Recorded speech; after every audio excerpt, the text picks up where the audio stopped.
திரு தங்க வரதராஜன், காங்கிரஸோ மாநில கட்சிகளோ யார் வந்தாலும் பாஜகவுக்கு ஒன்றும் பிரச்சனை இல்லைன்னு சொன்னீங்க முதல் சுற்றுல. ஆனால் காங்கிரஸ் தான் பிரதான எதிரி பாஜகவுக்கு, அவங்கள தான் அச்சுறுத்தலாக பார்க்கிறார்கள்னு திரு மணி குறிப்பிட்டார். அதே மாதிரி மேற்கு வங்கத்தில் மம்தா பானர்ஜி எதிர்கொள்ள முடியல, இங்கே ஸ்டாலினை எதிர்கொள்ள முடியல. தமிழ்நாட்டில் மாநில கட்சிகளும் சவாலாக இருக்காங்க, காங்கிரஸும் சவாலாக தானே இருக்கு இன்னமும் பாஜகவுக்கு.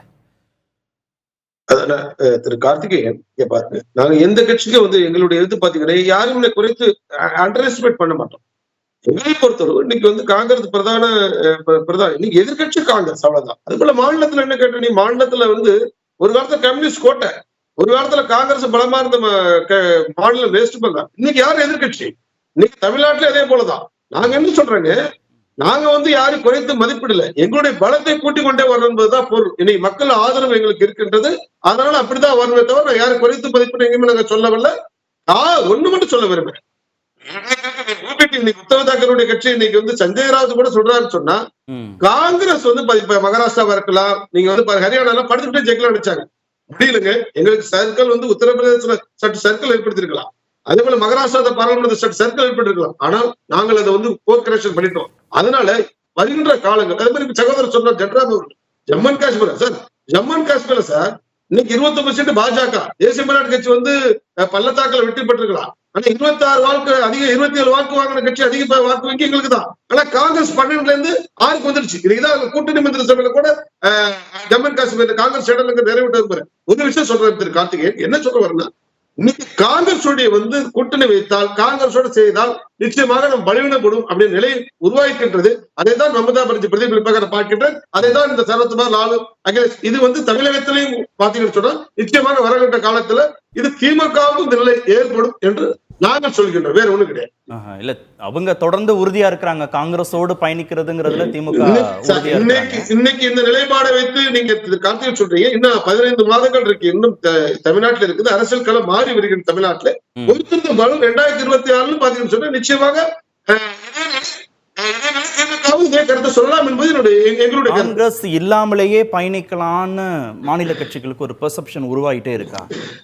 அதாவது இந்த இந்தியா கூட்டணி உருவானதனுடைய நோக்கம், உதாரணத்துக்கு பாஜக தேர்தலை எதை சொல்லி சந்திக்கிறது, இன்னைக்கு இந்தியா கூட்டணி எதை சொல்லி தேர்தலை சந்தித்தது அப்படின்னு நீங்கள் பார்த்தீங்கன்னா ரொம்ப சிம்பிள். இந்தியா கூட்டணிக்கு ரொம்ப ஒரே வார்த்தை தான், பாஜகவை ஆட்சியிலிருந்து இறக்க வேண்டும். பாஜகவுக்கு நிறைய அஜெண்டா இருக்குது, ராமர் கோயில் சொல்லுவாங்க, அதை சொல்லுவாங்க, இன்னும் 4000 கோயில்னு சொல்லுவாங்க, நிறைய இஸ்லாமிய வெறுப்பு பிரச்சாரங்களை பிரதமரே பேசுவார், அவங்களுக்கு நிறைய அஜெண்டா இருக்குது. ஆனால் இந்தியா கூட்டணிக்கு ரொம்ப சிம்பிளாக ஒரே அஜெண்டா தான். இப்போ மக்கள் இந்த கூட்டணிக்குன்னு ஒரு என்ன சொல்கிறது, இந்த கூட்டணியுடைய அடிப்படைன்னு ஒன்று இருக்குல்ல, அந்த அடிப்படை என்ன அப்படின்னா பாஜகவை ஆட்சியிலிருந்து இறக்குவது. இன்றைக்கி இவ்வளவு அறிந்த இந்தியாவிலேயே சிறந்த முதல்வர்கள் ஒருவராக இருக்கக்கூடிய தமிழ்நாட்டினுடைய முதல்வர், அவரும் ஏன் இந்த காங்கிரஸ் கூட்டணியையும் தலைவர் ராகுல் காந்தி மீதும் எவ்வளவு அளப்பெரிய அன்பை வைத்திருக்கிறார், ஒரு உறுதிப்பாடான அசைக்க முடியாத நிலைப்பாடை மேற்கொள்கிறார். காங்கிரஸ் இல்லாம இதை செய்ய முடியாது. பாஜக எதை செய்ய முடியாது, பாஜகவை ஆட்சியிலிருந்து அகற்றக்கூடிய ஆற்றல் யாருக்கு இருக்குது, இதுதான் விவாதிக்கப்பட வேண்டிய விஷயம். இப்ப அவர் சொன்னார், வளர்ந்து கொண்டே தானே இருக்கிறோம் நாங்க அப்படின்னு தானே அவர் சொல்றாரு. பாஜகவுடைய வளர்ச்சியை மட்டும் இதற்கு முன்னால் தலைவர் சோனியா காந்தி தலைவர் பொறுப்பை ஏற்கும் பொழுது 2 மாநிலத்தில் தான் ஆட்சியில் இருந்தோம். அப்பவும் இப்படிதான் பேசிக்கிட்டாங்க, நாங்கள் அப்படி தான் வளர்ந்துட்டோம் அப்படி இப்படின்னு. Sir, every beginning has an end, every end has a beginning. இதுதான் யதார்த்தம். எல்லா முடிவிற்கும் ஆரம்பம் உண்டு, எல்லா ஆரம்பத்துக்கும் ஒரு முடிவு உண்டு. அப்போ இவங்க மட்டும் இப்படியே இருந்துக்குவாங்களா உலகத்தில்? அப்போ நான் வரலாற்றை எடுத்து பேசவா, எவ்வளோ சர்வாதிகாரிகள் எப்படியெல்லாம் வாழ்ந்தாங்கன்னு நம்ம பார்க்கலையா? இல்லை ஜனநாயக திடீர்னு அவர் கோவப்பட்டு நீங்கள் திடீர்னு அவர் சர்வாதிகாரியோட எங்களை லிங்க் பண்ணிட்டீங்க, எத்தனையோ ஜனநாயகவாதிகள் கூட ஆட்சியிலிருந்து இறங்கலையா? சூழ்நிலை இல்லாமல் மாறலையா இன்றைக்கு? அதனால் எல்லா யதார்த்தத்தை புரிந்து கொள்பவர்கள் யார்? ஒன்று. ரெண்டாவது, நான் பேசும்போது அவருக்கு ஒரு பதில் சொன்னார், என்னுடைய சுற்றுலா அதுக்கு பதில் சொல்லணும்னு நினைச்சேன். நான் பேசியது பாஜகவை பத்தி, அவர் சொல்லிக் கொண்டிருப்பது RSS பத்தி. பாஜகவிற்கு சமீபத்திய வரலாறு தான் இருக்குது அப்படின்னு. ஏனென்றால் வாஜ்பாய் என்ன சொன்னார் அப்படின்னா, RSSக்கும் பாஜகவும் மத்தியில் மெல்லிய கோடி இருக்கிறது, அவங்க தலைவர் சொன்னதுதான். இப்போ RSS வேற பாஜக வேற. திரும்ப அவர் என்ன சொன்னாரு, லட்சக்கணக்கான பேர் உயிர் கொடுத்தோம் அப்படின்னாரு. நான் இதே அரங்கத்தில் ரொம்ப ஒரு 10 பேருடைய பேர் சொல்லுங்க, யாரெல்லாம் உயிர் கொடுத்தான்னு தேசத்துடைய சுதந்திரத்திற்காக. எங்களுடைய வரலாறு என்பது வேறு. பாஜகவினுடைய இந்த செயல்பாட்டை காங்கிரஸ் கட்சி சிறைச்சாலையில வச்சு நேர சிறைச்சாலையில வச்சு காஷ்மீர் கொண்டாரா இல்லையா?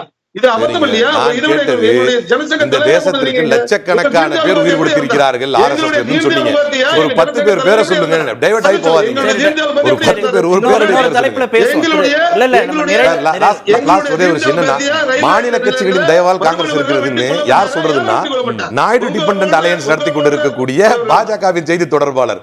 NDA என்றால் நாயுடு டிபெண்டன்ட் அலையன்ஸ், அதை நடத்தி கொண்டிருக்கக்கூடிய நீங்கள் நிதிஷ்குமாரும் நாயுடு இல்லைன்னா உங்களுக்கு இன்னைக்கு ஆட்சி எமர்ஜென்சி அமல்படுத்தி இந்த நாட்டுல எங்களுடைய அமைப்புகள் சார்ந்தவங்க அதிகமா நீங்க கொண்டீங்க.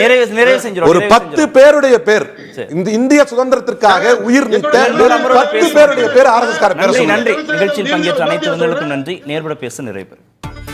அது வந்து கண்டிப்பா ஏற்றுக்கொள்ள முடியாது. பிரதான கூட்டத்தில் கூட்டப்பட்டது.